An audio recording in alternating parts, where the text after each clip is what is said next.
नमस्ते। आप सबका स्वागत है रिपब्लिक में। आज हम अपनी जैसे जिसको कहते हैं कमिटमेंट टुवर्ड्स किसान, क्योंकि अ, उस कर्जे को चुकाने के लिए इस कार्यक्रम को शुरू कर रहे हैं। मैं भी किसान का बेटा, यहाँ जितने लोग बैठे हैं सब किसान। और अगर आप देख लें तो ज़्यादातर लोगों का कहीं न कहीं गाँव से, किसानी से कोई न कोई संबंध तो रहा ही। हम लोग भले ही शहर में रहते हों, वो नहीं। किसान आंदोलन ने एक नई दिशा, एक नए तरह की जागृति इस देश में शुरू की थी नवंबर में। उससे पहले भी चल रहा था। और उसको मैं कभी-कभी खराब ढंग से कहता हूँ। उससे पहले किसान आत्महत्या कर रहे थे, अब उनकी हत्याएँ होने लगी हैं। तो आत्महत्या से हत्या तक का जो सफ़र है, वहाँ से किसानों ने एक नई जागृति लाए। लेकिन कुछ बीच में ऐसा हुआ कि ये सरकार को सूट कर रहा था कि Bengal election, panchayat election, corona, tool kit, कुछ ना कुछ में करके किसान की बात ना हो। क्योंकि उससे पहले अगर आप देखें तो रोज शाम को किसान की बात होती थी, अब किसान की बात नहीं होती। तो हम आप ये जो आतमजीत सिंह साहब हैं, प्रबल जी हैं, पुरुषोत्तम जी हैं, ये सब लोगों से बात हुई और ये हुआ कि हम लोग कम से कम हफ्ते के 1 दिन इस चर्चा को कायम रखें, लोगों तक पहुँचाने की बात करें। लोगों के मन में कुछ आशंकाएँ हैं, लोग कह रहे हैं कि भई होगा कि नहीं होगा, कहाँ है? कोई वो हो गया, पुरुषोत्तम जी तो वहीं बैठे हुए हैं इस समय भी। प्रबल और आतमजीत जी भी वहाँ पहले फुल टाइम रहते थे, अब जा रहे हैं क्योंकि खेती में इस समय कुछ ज़रूरत थी इनको घर पे भी। अ, मैं शुरू कर रहा हूँ पुरुषोत्तम जी सबसे पहले आपसे। पुरुषोत्तम जी जो मेरे साथ हैं वो ऑल इंडिया किसान महासभा के नेशनल सेक्रेटरी हैं और अ, किसान आंदोलन में धरना स्थल पे जो वो है वहीं बैठे हुए हैं, जिसको कहते हैं ग्राउंड ज़ीरो। पुरुषोत्तम जी हम लोग कहाँ पहुँचे हैं और आपको मतलब हम सब लोगों को तो पूरी उम्मीद है कि हाँ, एक दिन ज़रूर सफल होंगे। लेकिन कोई टाइम स्पैन आपको लग रहा है? कोई अब कहने लगा है 2024, कोई कह रहा है 2022। देखिए, आज पहले तो मैं मंदसौर के अपने जो शहीद किसान हैं उनको श्रद्धांजलि देना चाहूंगा। 2017 में आज ही के दिन अ, मध्य प्रदेश की भाजपा सरकार की पुलिस ने बिल्कुल 6 नौजवान किसान थे और उन पर गोली कांड नहीं हुआ था, उनको पकड़ पकड़ के गोली मार के उनकी हत्या की गई। मैं उन किसान परिवारों के जो शहीद परिवार हैं उनके घरों में भी गया हूं। मैं जो है जब 1 महीने के बाद 6 जुलाई को हम लोगों ने पूरे देश भर के किसान नेताओं ने वहां जाकर के श्रद्धांजलि उनको दी और उसके बाद इस देश के अंदर एक बड़ी मुहिम किसान आंदोलन की शुरू हुई। किसान संगठनों के एक होने की प्रक्रिया शुरू हुई, तो मैं उस सब में बहुत शुरू से रहा और उसी मंदसौर से हम लोगों ने फिर जो है किसान मुक्ति यात्रा शुरू की थी, जो 10 किलोमीटर 10,000 किलोमीटर पूरे देश भर में घूमी। 19 राज्यों में हम लोग गए और हजारों हम लोगों ने सभाएं, मीटिंगें किसानों की और आज जो ये बड़ा किसान आंदोलन इस देश के अंदर दिखता है, एकताबद्ध किसान आंदोलन, इसकी पृष्ठभूमि तो इसलिए एक महत्वपूर्ण जो है उनकी शहादत रही है और ऐसे शहीदों को जिन्होंने पूरे देश के किसान संगठनों को एक मंच पर आने के लिए प्रेरित किया है, उनकी शहादत बहुत अहम है।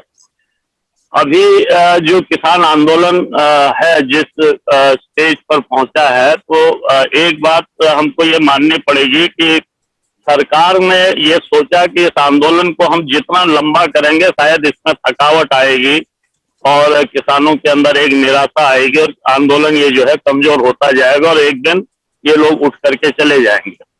लेकिन ये जो 6 महीना बीता है किसान आंदोलन का और अब तो 6.5 महीना होने जा रहा है, तो इस पूरे दौर में अगर आप देखें किसानों के अंदर कोई निराशा नहीं, कोई हताशा नहीं है, बल्कि किसान आंदोलन का फैलाव लगातार होता जा रहा है, उसका विस्तार लगातार होता जा रहा है।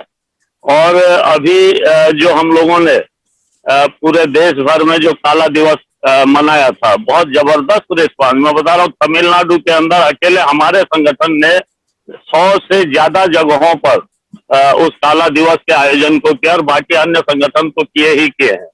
तो इस तरीके से पूरे देश भर में हर जगह जो है हम लोग देख रहे हैं कि बड़े पैमाने पर जो है कल भी 3 प्रतियां जो जलाने का भाजपा के नेताओं के या सरकारी कार्यालयों के आगे या जहां लॉकडाउन है वहां उन्हीं स्थितियों में जो है इस कार्यक्रम को करने का जो हम लोगों ने आह्वान किया था, पूरे देश भर में जबरदस्त उसका रिस्पांस मिला है।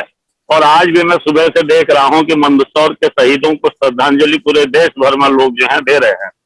तो आंदोलन को ये जो है जितना बढ़ रहा है उतना मजबूत हो रहा है, उतना किसानों का हौसला जो है बुलंद हो रहा है और किसानों की एकता उतनी बढ़ती जा रही है। और बाकी अगर आप देखें तो बॉर्डरों पर बीच के दौर में चूंकि थोड़ा फसल का समय था, थोड़ा पंचायत चुनाव भी यूपी के अंदर थे, तो इसलिए बॉर्डरों पर थोड़ा संख्या कम दिख रही थी, लेकिन अब इन बॉर्डरों पर भी लोग लौटने लगे हैं और संख्या जो है ठीक ठाक अब इन बॉर्डरों पर फिर से जो है आंदोलनकारियों की होती जा रही है। तो इसलिए अब लोगों को ये फिक्र नहीं है। मैं तो देखता हूँ तमाम लोगों से बात होती है तो कोई भी किसान जो यहाँ बॉर्डरों पर जमे हुए हैं, कोई ये नहीं कहते हैं कि भाई इतना समय हो गया कब होगा, किसी को कोई चिंता नहीं है। लोग अपने स्थायी आवास स्थलों को बनाने की दिशा में यहाँ लगे हैं कि कैसे बरसात में आंधी में हम जो है यहाँ टिक पाएंगे।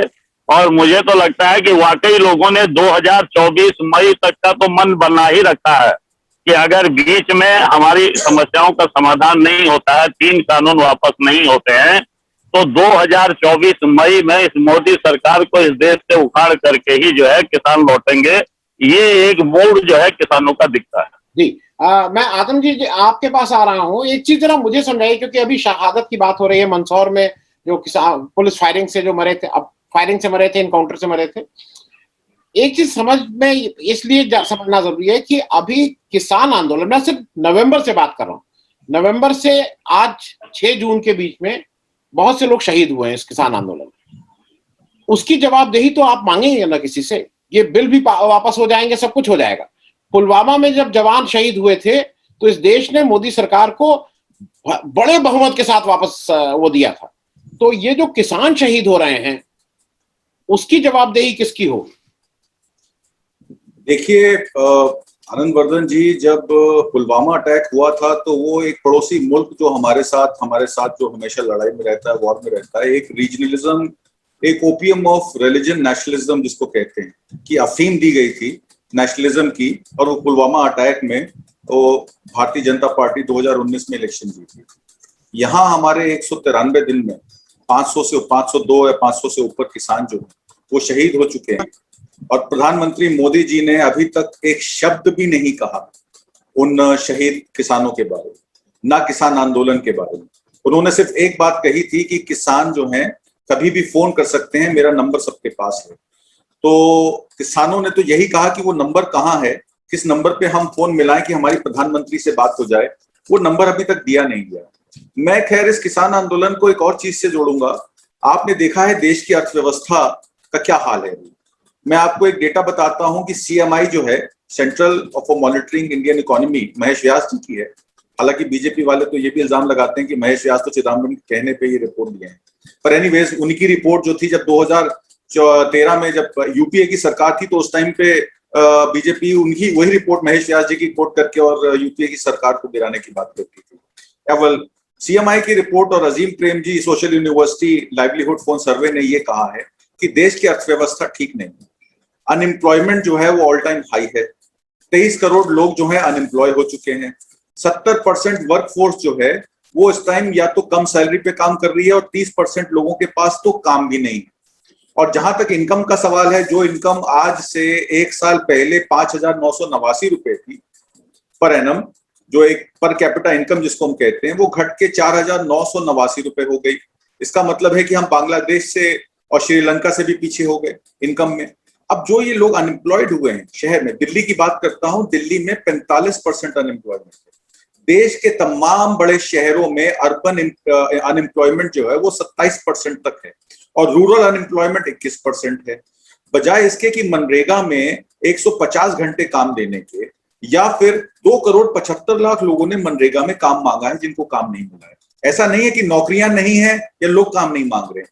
5 करोड़ लोगों ने शहरों में, अर्बन एरियाज में, रूरल एरियाज मिला के काम मांगा था 2019-20 में, और अभी 1,70,00,000 लोगों की और बढ़ोतरी उसमें हो गई है। तो 6,70,00,000 लोग इस टाइम बेरोजगार हैं जो काम मांग रहे हैं, मनरेगा में भी और अदरवाइज।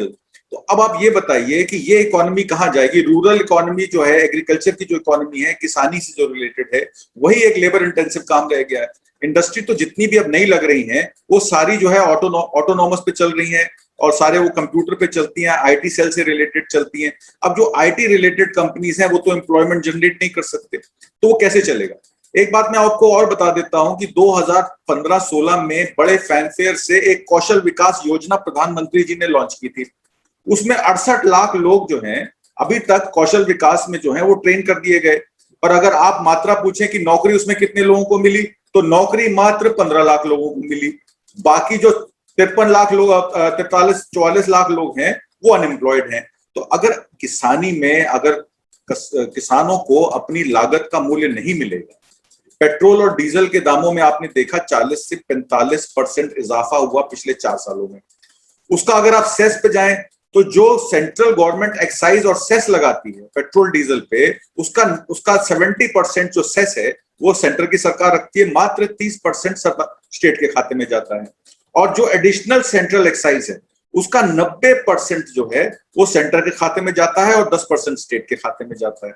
जब आप सेंटर की सरकार से पूछिए तो वो कहते हैं ये पैसा हम फ्यूल पे इसलिए हमने 32% 35% एडिशनल ड्यूटी लगाई है ताकि स्टेट्स का जो जीएसटी पेमेंट है जिसको हमें 14% बढ़ा के हर साल देना है तो उनको दे सकें। स्टेट्स कहती है हमें पैसा टाइम पे मिलता नहीं। एक सेंटर स्टेट को लेकर एक बहुत बड़ा एक रस्साकशी चल रही। खैर अब हम आ जाते हैं यूपी बिहार और जहां भी बीजेपी शासित प्रदेश हैं जिनकी बात करते हैं। तो शुरू में कहा गया कि डबल इंजन की सरकार होगी, तो डबल इंजन की सरकार में सेंटर से उसको पूरा कॉपरेशन मिलेगा और सबसे पहले उनको प्राथमिकता मिलेगी। अब यूपी में भी डबल इंजन की सरकार है पिछले 5 सालों से और बिहार में तो पिछले 15 सालों से है। सुशासन बाबू वहां पे नीतीश बाबू हैं। अब ये पूछा जाए कि बिहार में पिछले 15 सालों में अगर हम सोशल इंडेक्स देखें, नीति आयोग ने एक सोशल इंडेक्स निकाला था एनवायरमेंट को लेके, रोजगार को लेके, हैप्पीनेस इंडेक्स को लेके, जो यूएनडीपी का एक डेवलपमेंट प्रोग्राम होता है जो हर 10 साल में समीक्षा करता है। उसी के आधार पर नीति आयोग ने भी एक सोशल इंडेक्स निकाला। उसमें झारखंड, यूपी और बिहार सबसे आखिर में है। इसका मतलब है कि ये डबल इंजन की सरकार जो थी एक मिथ थी और ये फ्लॉप हो गई। सिमिलरली अगर हम किसानों के हितों की बात करें तो किसानों को 80% जनता, 80 करोड़ लोगों को प्रधानमंत्री जी ने रोजगार देने को, अपना खाना देने की बात की कि हम उनको जो है फूड सिक्योरिटी दें, एक नेशनल फूड सिक्योरिटी दें। वो नेशनल फूड सिक्योरिटी कैसे देंगे जब किसान ही अपने लागत का मूल्य नहीं पाएंगे? तो 80 करोड़ लोगों को तो उनको खाना मिलेगा ही नहीं और सोर्सिंग होगी नहीं। अब एक और नया जो है एजेंडा चलाया गया। वो एजेंडा ये चलाया गया है कि फिगर्स बताई जा रही हैं कि वीट में हमने 390 लाख मेट्रिक टन जो है वीट प्रोक्योर की है। पैडी या राइस का बताया जाता है कि 405 लाख मेट्रिक टन धान प्रोक्योर की गई है। मैं तो ये पूछना चाहता हूं ये फिगर्स आई कहां से? ये डेटा कोलैट कौन करता है? क्योंकि जिस स्टेट में आप जाइए, यूपी में आप जाइए तो धान के क्रय केंद्र देखिए खाली पड़े हैं, या तो वो धान खरीदते नहीं है या मॉइस्चर की कोई भी एक्सक्यूज देके ऑनलाइन रजिस्ट्रेशन नहीं हो पाती। तो बहुत सारी चीजें हैं इसमें। सरकार को एक हमें पूछना पड़ेगा सवाल कि वो उनकी मंशा क्या है, वो चाहते क्या। मैं डॉक्टर राजाराम त्रिपाठी साहब को अब इस चर्चा में ले रहा हूँ ऑल इंडिया फार्मर्स अलायंस से। डॉक्टर साहब, 2 चीजें, जैसे आतंक जी कह रहे थे कि 80 करोड़ ये कह रहे हैं, और यहाँ पे नहीं कह रहे हैं, जयशंकर जी अमेरिका में जाके ढिंडोरा पीट रहे हैं कि हम 80 करोड़ लोगों को खाना खिला रहे हैं और फ्री में खाना खिला रहे हैं। इस पूरे लोगों ने एक बार भी ये नहीं कहा कि ये यहाँ का किसान खाना खिला रहा है, पैदा कर रहा हो, तुम तो सिर्फ माध्यम हो, उसको पूरी दाम भी नहीं दे रहे हो, तुम उस माध्यम से खाना खिला रहे हो। तो एक बार भी, मतलब इसको क्या कहेंगे, ये एक बार भी शुक्रगुजार नहीं है इस फार्मर के। मैं डॉक्टर राजाराम जी आपसे एक दूसरा सवाल पूछ रहा हूं। बंगाल इलेक्शन में बीजेपी जैसा भी लड़ी और सबके सामने उसका रिजल्ट आया है। किसान यूनियन के बहुत से लोग गए भी थे वहां, उन्होंने प्रचार भी किया कि भाई मोदी सरकार को वोट नहीं देना है। लेकिन मैं ईमानदारी से बताऊं, शायद किसान आंदोलन का वो रेफरेंडम जैसे नहीं बन पाया था। उत्तर प्रदेश का चुनाव बिल्कुल सामने है। उत्तर प्रदेश में 2 ऐसी पार्टी जो चौधरी चरण सिंह, जिनको अभी तक हम लोग किसानों का सबसे बड़ा नेता मानते हैं इस देश का, एक उन्हीं से प्रभावित, एक तो उन्हीं के घर की पार्टी है जो अब जयंत चौधरी साहब हैं, और एक जो मुलायम सिंह यादव भी अपने को उसी शिष्य परंपरा में कि मैं उसी को आगे बढ़ा रहा हूं, और अब अखिलेश यादव है। तो क्या यहाँ पे आप लोग इसको मुद्दा बनाएंगे और बिल्कुल साफ साफ कहेंगे कि भाई ये किसान की बात पे ये इलेक्शन होगा, हिंदू मुस्लिम बहुत हो गया, इसको मुद्दा बनाने की आप लोगों की कोई योजना है कि नहीं? आनंद वर्धन जी, मैं नमस्कार करता हूं आपको। पहले तो मैं ये कहना चाहूंगा कि जो जिससे आपने बात शुरू की उसी पे थोड़ा प्रकाश डालूंगा। ये चूंकि हाल में ही इन्होंने सम्मान निधि दी 13 मई को, और इस तरह से दिया 2,000 रुपए, और दंभ पूर्वक हर मंत्री इनका कहता था किसानों को हमने 2-2 हजार उनके जेब में पहुंचाया, उनको दिया। तो जय मानो कोई खैरात दे रहे हैं। मैं कई चैनल पे रहता हूं, हर कोई कहता है और इस अंदाज में कहता है कि मध्यम वर्ग को ऐसा लगे, टैक्स पेयर को ऐसा लगे कि उनके जेब से पैसा निकाल के किसानों को बांटा जा रहा है और ये माहौल बनाया जा रहा है। तो किसानों के खिलाफ माहौल बनाने के लिए इतना कि मैंने सवाल किया कि जनाब, आपने डीजल के दामों में जो बढ़ोतरी की 14 के बाद से, और खाद बीज दवाई की दामों में जो बढ़ोतरी की, उससे 1 एकड़ में 7,000 रुपया लागत आई। आप अपने प्लानिंग कमीशन के अर्थशास्त्री को बिठा लो मेरे सामने, मैं ईमानदारी से बताऊंगा। मैं जमीन की, तुम कागज देखी कहते हो, मैं आंकन देखी कहता हूं। अब देखो, और जो 84% किसान आपके मार्जिनल फार्मर है, सीमांत किसान है, वो 3-4 एकड़ के हैं, तो उनके जेब पे आपने सालाना 24,000 का डाका डाला और 6,000 रुपए दे रहे हैं उसके एवज में। किसान हर चीज पे टैक्स दे रहा है ना। 100 रुपया डीजल खरीद रहा है तो 55 रुपया गवर्नमेंट के पॉकेट में दे रहा है ना किसान। नमक पे नहीं, नमक पे भी दे रहा है, हर चीज पे दे रहा है। तो मैं ये कहता हूं, जब 24,000 मेरे पॉकेट से आप निकाल लेते हो, उसके बाद 2,000 रुपए देते हो, और उसमें भी आपकी क्रोनोलॉजी देखो, बारीकी में बताता हूं। 13 तारीख को आप खाते में पहुंचाते हो। खरीफ की फसल के लिए किसान डीएपी खरीद के लाइन में लगा हुआ था, खरीद रहा था 2,000 रुपए में, 2,000 में खरीद रहा है। और जब पैसा जैसी आया, कोऑपरेटिव और लैंप्स में पैसे हैं, सबने खाद उठा लिया, तो 20 और 21 तारीख को आप घोषणा करते हो कि हम सब्सिडी बढ़ा देते हैं। जिसको खरीदना है तो खरीद लिया खाद 1.5 दुगने कीमत पे। यानी जिस तरह से हमारा बटुआ आप चुरा के ले जाओ, हम चिल्लाने लगे, तो आप हमारे बटुए का आधा पैसा तो रख लो और आधा वापस करो, और वो भी खैरात के अंदाज में। तो ये तो इनका अंदाज है। रहा सवाल, मैं आपसे बिल्कुल सहमत हूं आनंद जी, बंगाल चुनाव में या कहीं पर भी किसानों की कैंपेनिंग का कोई असर नहीं है। अगर हम इसका श्रेय लेते हैं तो गलत, लेकिन किसानों के साथ जो गलत हो रहा है, दिल्ली में जो हो रहा है, उससे शेष भारत का किसान, वो सब हर एक की नजर उस पे है। ये अलग चीज है कि अलग अलग राज्यों में अलग अलग फसलें हैं, उनकी क्रॉप सर्किल अलग है, प्राथमिकताएं अलग है, बाजार अलग है, लेकिन किसान की जो मूल समस्या है बाजार की, लागत की, वो वास्तव में इन्होंने न कभी एड्रेस की न किया है। तो उसके चलते धीरे धीरे इस आंदोलन का विकेंद्रीकरण हो रहा है। वास्तव में चाहे वो चौधरी चरण सिंह हो या कोई भी किसान नेता आप ले लीजिए जो पिछले 40 सालों में रहे हैं, और उनकी जो आने वाली पीढ़ी के, इनके पीछे आने वाले वक्त में अब किसान नहीं खड़ा होगा, ये तय मान लीजिए आप। ये जो विरासत वाली किसान की राजनीति अब नहीं चलेगी, समझ गए। वास्तव में फ्रेश, मेरा मानना है, कब आएगा मुझे नहीं मालूम, किसान वोटों का पोलराइजेशन कब होगा मुझे नहीं मालूम, क्योंकि अभी भी हम, जब चुनाव का वक्त आता है, जब बाढ़ झेलते हैं, बाजार की मार झेलते हैं, सरकार की मार झेलते हैं, तब तो हम किसान एकजुट होकर जिंदाबाद मुर्दाबाद करते हैं। लेकिन जब वोट देने का टाइम होता है तो मैं बामन हो जाता हूं, मैं ठाकुर हो जाता हूं, मैं भूमियार हो जाता हूं, मैं यूपी बिहार क्षेत्र में बढ़ जाता हूं, बोली में बढ़ जाता हूं, धर्म में बढ़ जाता हूं। तो ये पोलराइजेशन जब किसान के नाम पे होगा, तो 34% वोट के आधार पर सरकार बनाने वाली जो ये पार्टियां हैं, ये हाशिए पे चली जाएंगी। ये कब होगा मुझे नहीं मालूम, हम लगे हैं इसमें और इसका असर दिखेगा। मैं तो कहता हूं, आप हमें और मारिए, मत मानिए हमारी कोई मांग, मत मांगिए, इस किसान कौम का बहुत भला करेंगे आप, अब मत मानिए हमारी मांग, ऐसे ही चलने दीजिए। हम वास्तव में इसी काबिल हैं। हमने 70 साल तक वास्तव में यही किया है कि जाके आप विदेश में जाके बताओ कि किसानों का आप पेट भर रहे हैं, हम इसी काबिल हैं। हमें और मारिए ताकि हम उठ खड़े हों और तुम्हारा गिरेबान पकड़ के हम तुमसे सवाल करने के लायक हो, और हमारे बीच में वो नेतृत्व आए जो तुमसे आंख में आंख डाल के तुमसे जवाब मांगे। आज जरा हद हो गई, कोई जवाब नहीं मांगता, इतने किसान मर गए, और ये मेरी लोकसभा है, मेरी राज्यसभा है, जो हमें श्रद्धांजलि देने में सोचिए नकली आंसू ही बहा देते दो। वास्तव में तो ये राजनीतिज्ञों के आंखों में असली आंसू तो आते ही नहीं। बताइए क्या लोकसभा की, किस लोकसभा की बात कर रहे हैं आनंद वर्धन जी? अगर कांग्रेस रहती है तो बीजेपी नहीं चलने देती लोकसभा को, जब बीजेपी रहती है तो कांग्रेस नहीं चलने देती। लोकतंत्र का क्या करें, तमाशा बना के रखा इन लोगों ने। ये किसान आंदोलन से ही हल निकलेगा, मेरा मानना है।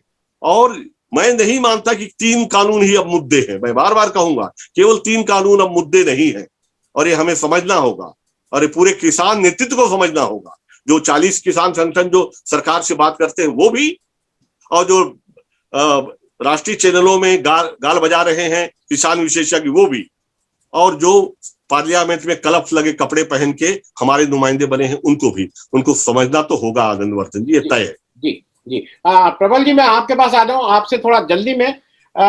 एक यूपी में सियासत भी बहुत गरमाई हुई है, योगी जी रहेंगे नहीं रहेंगे, जाएंगे। और कभी कभी मुझे ऐसा लगता है, कल बयान है योगी जी का, चीफ मिनिस्टर का, कि हम आखिरी दाना तक खरीदेंगे। और मैं बता दूं भाई, हम सब लोग गांव से आते हैं, ये अपना गेहूं और धान बिकवाना कितनी बड़ी कवायद होती है, और आप कितने प्रभावशाली होने चाहिए। मैं फिर से एक बार आपसे, इसको मैं पहले भी कह चुका हूं, मेरे भाई साहब अब तो नहीं रहे, एमपी थे। तो हमारा एक गांव है महाराजगंज में, हमारी छावनी महाराजगंज है, गांव हमारा गोरखपुर में है, बांसगांव। तो हमारे दूसरे भाई जहां खेती करते हैं, वो अपना वो सब लाद के भेजते थे यहाँ, कि भाई इनका प्रभाव है तो सरकारी खरीद हो जाएगी। ये सरकारी खरीद के लिए था, कोई एक्स्ट्रा पैसा के लिए नहीं। वहां मतलब पढ़े लिखे होने के बाद, गांव उसके मापदंड के हिसाब से आपके पास बल भी था, कनेक्शन भी था, नहीं खरीदते हैं। आम किसान की तो बुरी हालत है। तो ये जो बात है, ये बार बार जो झूठ बोलने की एक प्रवृत्ति हो गई है। प्रबल जी, आपको नहीं लगता है कि लोग इससे गुस्सा हो रहे हैं? जैसे कोरोना में बार बार इन्होंने कहा कि सब लोग ठीक है, सबको दवा मिल रही है, सबको ऑक्सीजन मिल रही है, तो ये जो कह रहे हैं, इससे किसान गुस्सा नहीं हो रहा है? प्रबल जी, ये आप जो बात आप कर रहे थे कि आपके जो बड़े भाई साहब थे, हर्षवर्धन सिंह, पूर्व सांसद थे 2 बार, और प्रभावशाली व्यक्तियों का ही अनाज बिकता भी। हमारा वैसे ही, जैसे आपकी छावनी, वैसे एक छावनी हमारी भी बस्ती जिले पर है, और हमारे परिवार के लोग जब कॉलर पकड़ लेते हैं वहां पर जाके, जब रहने वाले हमारे परिवार के लोग जब धान क्रय केंद्र, गेहूं क्रय केंद्र के लोगों का कॉलर पकड़ते हैं, तब वो बिकता है। और इकलौते वो व्यक्ति हैं अपने गांव के अंदर जो क्रय केंद्रों पे जाके बेच लेते हैं, बाकी को तो वहां से घुमा देते हैं। तो सवाल तो यही है कि जो प्रभावशाली व्यक्ति है उत्तर प्रदेश के अंदर, खासकर पूर्वांचल के अंदर या मध्य उत्तर प्रदेश के अंदर, वही बेच सकता है, और कोई धान गेहूं नहीं बेच पाता। बाकी व्यापारी खरीद लेते हैं, बनिए खरीद लेते हैं, बनिए फिर ले जाकर धान के केंद्र पर, गेहूं के केंद्र पर बेचते हैं। जो आतिजीत सिंह जी कह रहे थे कि गेहूं की रिकॉर्ड खरीद हुई है, ये है वो, ये तरीका है कि बनिए खरीदते हैं, फिर बनिए स्टॉक करते हैं, फिर बनिए उन्हीं क्रय केंद्रों पर उनसे पैसा लेकर, कुछ पैसा उनको जाता है क्रय केंद्रों वालों को, कुछ पैसा बनिए के पास जाता है, या पंजाब या हरियाणा चला जाता है। ये स्थिति है इस उत्तर प्रदेश के अंदर। और जो आपने कहा गुस्से का परिणाम, गुस्सा अंदर फैल रहा है, और गांव इनके प्राथमिकता पे कैसी है, इसका बानगी है कोरोना काल। कोरोना काल में किसी भी व्यक्ति को वहां पर न दवाइयां मिल रही हैं, न टीकाकरण हो रहा है, ना तो स्वास्थ्य सुविधाएं मिल रही है, और लाखों लोग जो मरे हैं उत्तर प्रदेश के अंदर, लाखों लोग मैं कह रहा हूं मरे हैं उत्तर प्रदेश के अंदर, ये हजारों का सैकड़ा आंकड़ा दे रहे हैं। हर गांव में एवरेज 10 मौतें हुई, और ये लाख के करीब के गांव हैं उत्तर प्रदेश के, तो ऑन एन एवरेज देख लीजिए कितने गांव। दूसरी चीज, जो इनके वैक्सीनेशन प्रोसेस, इनका वैक्सीनेशन प्रोसेस ऑनलाइन है। अब आप मुझे आनंद वर्धन जी बताइए, ऑनलाइन रजिस्ट्रेशन कराने के लिए हमारे गांव के किस व्यक्ति के पास, कितने जनसंख्या के पास एंड्रॉइड सेट, कितनी जनसंख्या के पास लैपटॉप है, कितनी जनसंख्या के पास कंप्यूटर है, कितनी जनसंख्या इंटरनेट यूज करता है? ये मैं आपसे जानना चाहता हूं कि आप मुझे बताइए, क्योंकि आपका तो बहुत ज्यादा गांव से और समाज में बहुत ज्यादा है। या पुरुषोत्तम जी मुझे बता दें कि कोई भी, और इसका सबसे ज्यादा परिणाम यह है कि जिस दलित पिछड़े, अति पिछड़े, महादलित, आदिवासी के वोट के चक्कर में भारतीय जनता पार्टी केशव मौर्य को और फलाना को और एक दलित को मुख्यमंत्री बनाना चाह रही है, उन्हीं दलितों का, उन्हीं पिछड़ों का, महादलितों का, अति पिछड़ों के ये दुश्मन है। जितनी मौतें हुई हैं, अगर जनसंख्या वाइज चाहिए तो सबसे ज्यादा मौतें इन्हीं वर्ग विशेष में हुआ। उन नौजवान साथियों का ना तो इन्वॉल्वमेंट हो रहा है पीएचडी में, ना तो वो उच्च शिक्षा प्राप्त कर पा रहे हैं, और जो आरक्षण के से मदद से जो उनको नौकरी भी मिल रही थी, क्योंकि उनके पास खेती कम होती है, तो नौकरी एक साधन होता है, खासकर सरकारी नौकरी, वो भी इनसे छीन रही है सरकार। सरकारी नौकरी से के नाम पर जो नौकरियां मिल रही थी, उनको निजीकरण के नाम पर उनको खत्म कर दिया जा रहा है। आरक्षण जो को समाप्त करना आरएसएस का प्राथमिकता है, उनका एजेंडा है, प्रमुख एजेंडा, और उसी एजेंडे पे आरएसएस की ये सरकार चल रही है, मोदी सरकार। और निजीकरण को खत्म करके, निजीकरण से आरक्षण को समाप्त कर रही, कंपनियां खत्म, सरकारी कंपनी खत्म यानी आरक्षण खत्म, आरक्षण खत्म यानी नौकरी खत्म। यानी अब वो जो हमारे एक क्लास जो पिछले 20 सालों में नौकरी करके मिडिल क्लास की तरफ बढ़ गई थी, इन वर्गों से आज फिर पुनः वापस इन नौकरियों के न होने के कारण फिर वापस वो गरीबी रेखा के आसपास पहुंच रही है। सबसे बड़ी विडंबना हमारे देश का। इस पर पिछड़े वर्ग के लोगों को, खेतिहर मजदूरों को, खेतिहर लोगों को सोचना होगा और काम करना होगा।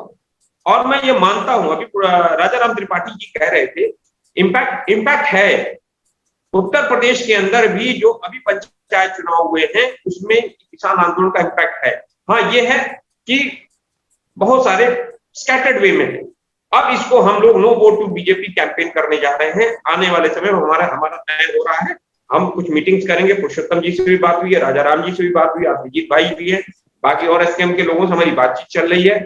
जल्दी ही हम लोग उत्तर प्रदेश में एसकेएम उत्तर प्रदेश के बैनर तले हम लोग एक no vote to BJP campaign चलाने, बृहद कैंपेन चलाने। और भारतीय जनता, हमारा मेन मकसद है कि 24 तक हमें रखना चाहते हैं, वहां पर रखे, शौक से रखे। इस नरेंद्र मोदी की अहंकारी सरकार को उखाड़ फेंकेंगे हम। और योगी आदित्यनाथ जो गुंडाई कर रहे हैं यहाँ, ये सोच रहे हैं गुंडाई करके, गुंडाई से हम नहीं डरते जी। लेनिन ने कहा है, अगर ये गुंडाई करें, गुंडाई को उतारू हैं और जेल भेजना चाहते हैं, तो हम इनके गुंडाई से नहीं डरते। पुरुषोत्तम जी, मैं आपके पास एक चीज और समझना चाह रहा हूं, क्योंकि मैं भी गांव से आता हूं। अब किसान पर से, जैसे मैं अपने दर्शकों को भी समझाने के लिए कहूं कि जब एक वकील की बात होती है तो वकील के चारों तरफ उसका एक मुंशी होता है, उसका एक बाहर चाय वाला होता है, उसका एक बड़े समाज को। वैसे ही किसान की जब बात करते हैं तो किसान क्या, बहुत से जो रुपौनी में मजदूर की जरूरत होती है, फिर आप वहां पे उनका परिवार चल रहा है किसी से। उसके बाद जब आप, मतलब ये एक केवल किसान पर से नहीं है, वो पूरा एक कुनबा है। पहली बार मुझे ऐसा लग रहा है कि शायद उस कुनबे को भी समझ में आया है, क्योंकि ये जो माइग्रेंट लेबर वाला समस्या हुई, प्रवासी मजदूर घर वापस आए, घर में उतनी जमीन नहीं है, शहर में रहने को जगह नहीं है। आज खुले हाथों से, खुले बाहों से किसान ने सबको अपनाया है। आज शहर में रहने वाले अपने सगे भाई नहीं जा रहे हैं एक दूसरे के यहाँ, लोग मर जा रहे हैं, कंधा देने लोग नहीं जा रहे हैं। लेकिन गांव में मैंने अभी तक कहीं नहीं सुना कि लोग जा रहे हैं, तेरही अभी भी हो रही है। तो पुरुषोत्तम जी, ये जो एक भारत और इंडिया के बीच का जो भेद खत्म हुआ है, आपको लग रहा है कि इससे फर्क पड़ा है? कोरोना ने भी इसमें थोड़ा और तेज किया है इस आंदोलन को? इस पूरे दौर में एक तो किसान आंदोलन में और दूसरा इस कोरोना को नजदीक लाने में काम किया है। और उत्तर प्रदेश तो बहुत खास करके मैं कहना चाहता हूं कि उत्तर प्रदेश के अंदर अगर आप देखें तो कोरोना संकट में पूरे सरकार ने जो है लोगों को असहाय छोड़ दिया था। कोई जो है लोगों को पूछने वाला नहीं था। और जैसा कि प्रबल जी ने भी कहा, मैं तो उसी दौर में मैंने तमाम चैनलों पर और तमाम जगहों पर जो डिबेट डिस्कशन में मैं जहां पे शामिल रहा, मैंने उन जगहों में कहा कि भाई 6 लाख से कम लोग जो है यूपी में नहीं मरे हैं कोरोना से, उससे ज्यादा ही लोग जो है यूपी के अंदर मरे होंगे। लेकिन सरकार ने जो है इसको ये नहीं किया। तो एक भारी गुस्सा लोगों के अंदर पनपा है, वो शहरों में भी पनपा है, वो ग्रामीण इलाकों में भी पनपा है।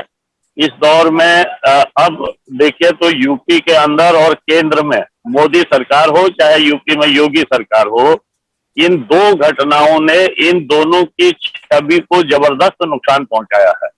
और अभी अब जो एजेंडा बदलने में माहिर लोग ये थे, अब इनके लिए एजेंडा बदलना बड़ा कठिन हो गया है, बल्कि अब अपनी छवि को बचाना इनके लिए पहला एजेंडा बन गया है। और इसलिए आप देखें तो मोदी सरकार भी अपनी छवि बनाने में लग गई है और योगी सरकार भी अपनी छवि को बनाने के अभियान में लग गई है। तो ये जो छवि बनाने के इनके अभियान हैं, इसी में मैं देख रहा था कि इनके गोदी मीडिया का ही एक चैनल एबीपी ने वो किया था, सर्वे किया था, और वो तो था इनकी छवि बनाने में। लेकिन हमने देखा कि वो हमारे भी बड़े काम का निकल आया। उसमें से कुछ चीजें कि उन्होंने सर्वे किया और उस सर्वे में ये पता चला कि 55% शहरी लोग जो हैं उनकी सिंपैथी अब किसान आंदोलन के साथ अभी के दौर में, और 65% ग्रामीण आबादी जो है इस किसान आंदोलन के साथ खड़ी है। तो ये उनके सर्वे का नतीजा है, जो अपने आप में ये दिखाता है कि इस पूरे दौर में किसान आंदोलन का एक व्यापक प्रभाव वो शहरी लोगों के बीच भी गया है और मैदानी जो ग्रामीण लोगों के बीच भी गया है।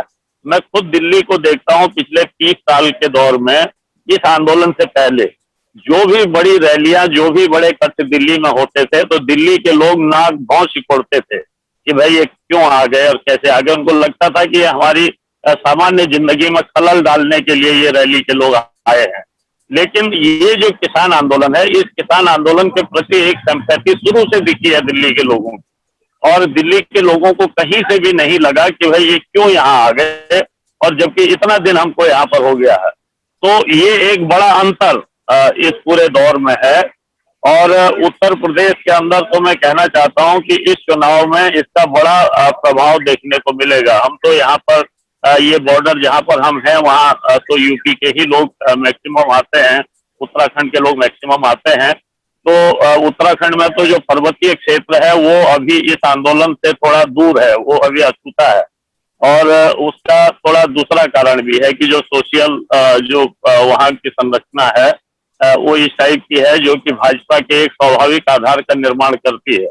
लेकिन बाकी अगर तराई आप देखें और इधर उत्तर प्रदेश के अंदर आप देखें तो उत्तर प्रदेश के अंदर बिल्कुल इसके खिलाफ एक जबरदस्त माहौल बना है। और उस माहौल को न सिर्फ किसान आंदोलन ने बल्कि इस कोरोना संकट ने और बढ़ाया है, उस माहौल को बनाया। और आने वाले समय में जो 6 महीने के बाद चुनाव, 8 महीने के बाद चुनाव यूपी में होने वाले हैं, मुझे लगता है कि यूपी में चीजें बदलेंगी। और यही जो बदलने का नीचे माहौल दिख रहा है उसी ने बीजेपी के अंदर भी एक घबराहट को तेज किया है।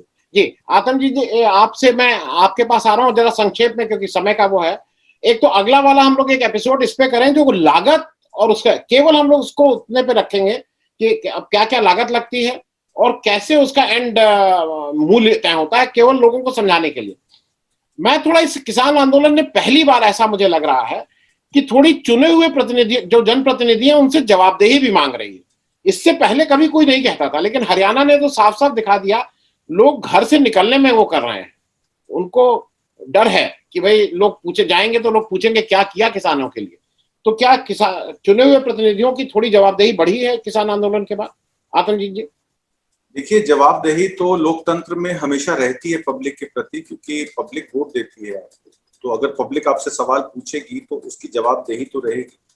और अगर सारे केंद्रीय बिंदु एक ही तरफ पॉइंट करेंगे तो ऑब्वियसली जाहिर सी बात है कि सरकार तो कॉर्नर होगी ही होगी। इसमें बात सिर्फ किसानों की नहीं है, आप देश की अर्थव्यवस्था देख लें। आज जीडीपी 8.1% 2014-15 से -7.2% पे आ गया। 7.5% हमारी जीडीपी सिकुड़ गई।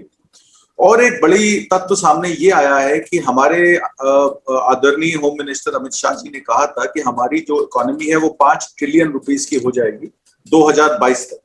हुआ क्या है, 5 लाख करोड़ रुपए हमने पिछले 5 सालों में जो क्रोनी कैपिटलिस्ट जिसको कहते हैं, जिनको हम कहते हैं उद्योगपतियों को दे दिए हैं, उसमें वो पैसा कभी वापस आना नहीं। एनपीए हो गया 5 लाख करोड़ रुपए, पैसा इससे ज्यादा गया। और आपको याद होगा कि नोटबंदी के समय 15 लाख 70 हजार करोड़ रुपया बैंकों में वापस हुआ था, रिकैपिटलाइज हुआ था। और ये कहा जाता था कि cash in hand 17 lakh crore रुपया है। आप यकीन नहीं मानेंगे, आज की डेट में वही cash in hand 27 lakh crore रुपया हो गया। इसका मतलब है कि बैंकों से 10 लाख करोड़ की करेंसी छापी गई, जिसमें 5 लाख करोड़ रुपया जो है वो ऑलरेडी एनपीए हो गया। उसका 2019, 20 और 20-21 में मात्र 2 साल में 3,25,000 करोड़ एनपीए हो गया। तो जनता सब देख रही है। बात किसानों की भी है, बात ये भी है कि ये जो ऑर्गेनाइज लूट है, ये जो सूट बूट की सरकार है, इसका केंद्रीय बिंदु किस तरफ है? क्या ये सिर्फ अदानी अंबानी के हाथों में रह गई है? क्या ये हर चीज को जो है वो इकट्ठा करके एक सेल लगा के बैठी है? आप देखिए, किसी भी ऑर्गेनाइजेशन में लेबर यूनियंस हो, ट्रेड यूनियंस हो, मजदूर हो, किसान हो, सेल्फ एम्प्लॉयड हो, स्किल डेवलपमेंट से रिलेटेड हो, कौशल विकास के लोग हो, कहीं भी कोई भी इंडिकेटर अगर आपको लगता है कि वो सरकार के हित में बोल रहा है और सरकार ने अच्छा काम किया है, तो ऑब्वियसली जाहिर सी बात है कि किसान आंदोलन का भी सोल्यूशन मिल जाता। किसान आंदोलन का सोल्यूशन ना मिलना केंद्र सरकार की बहुत बड़ी विफलता है, क्योंकि वो हर मकाम पे विफल रही है और उसमें से किसान आंदोलन का एक बहुत बड़ा पार्ट भी इसमें आता है। डॉक्टर राजाराम जी, मैं आपसे एक और चीज, क्योंकि जब मैं आंकड़े देख रहा था तो एक संस्था एडीआर, आप भी जानते होंगे डॉक्टर चोकर की, और वो सब एडीआर में माई नेता करके और सबके एफिडेविट हैं। तो देश के जो प्रमुख सबसे बड़े 5 जो मंत्री हैं, जिनको मैं सबसे ताकतवर मानता हूं, मोदी जी, राजनाथ सिंह साहब, गडकरी साहब, अमित शाह साहब और निर्मला सीतारमण, ये 5 को मैं सबसे, उसमें से 3 लोग अपने को किसान वो किए हुए हैं। राजनाथ सिंह, अमित शाह साहब और गडकरी जी ये कहते हैं कि मैं किसान हूं बाय प्रोफेशन। तो ये किसान का मतलब, मैं इसलिए कह रहा हूं, ये किसान केवल वोट लेने के लिए या पैसा का, और इन लोगों के पास करोड़ों रुपया है, ये वैसे किसान है जो रिटर्न में भी कर। तो एक ये जो नेताओं का शुरू हो गया है कि अपना यहाँ पे किसानी लिख दो, इसकी कोई जवाबदेही नहीं होनी चाहिए कि तुम कौन से किसान हो, क्या करते हो, ये डॉक्टर राजाराम इसको भी समझना हो। आनंद वर्धन भैया, संसद में 126 किसान हैं कागजों के अनुसार, लेकिन एक भी किसान होता जिसकी रीढ़ की हड्डी साबित होती तो ये तीनों कानून नहीं पारित होते, मेरा कहना है। एक भी किसान होता, ये नहीं है किसान, ये शेर की खाल ओढ़े हुए भेड़िए हैं जो कभी तीनों कानून के ऊपर चर्चा करवाइएगा। मैं 5 जून को, आज 1 साल 2 दिन होने को आए, 5 जून को जब ये तीनों कानून आए थे, 3 दिन के अंदर ही मैंने इनका पोस्टमार्टम करके बताया था कैसे खिलाफ। तब की बात है जब राकेश टिकैत से लेके हर किसान नेता ने इनका स्वागत किया था। मैंने इन सबको नेताओं को जूम पे बुला के बताया था ये कमियां हैं इसमें। मैं कहना चाहूंगा कि ऐसे कानून जो किसानों को हाथ पैर बांध के कारपोरेट के सामने परोस रहे हैं, ऐसे कानून संसद में अगर एक भी किसान नेता होता, एक भी सही अर्थों का किसान होता तो पारित नहीं होता।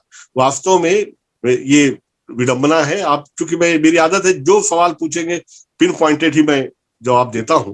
तो वास्तव में किसान जिस दिन संसद पे पहुंचेंगे, पहले दुर्घटनावश गाहे बगाहे 2-4 पहुंच जाते थे, लेकिन अब हमने जो लोकतंत्र का स्वरूप तय किया है, जो चुनाव का तरीका तय किया है, वास्तव में अब रास्ते बंद होते जा रहे हैं।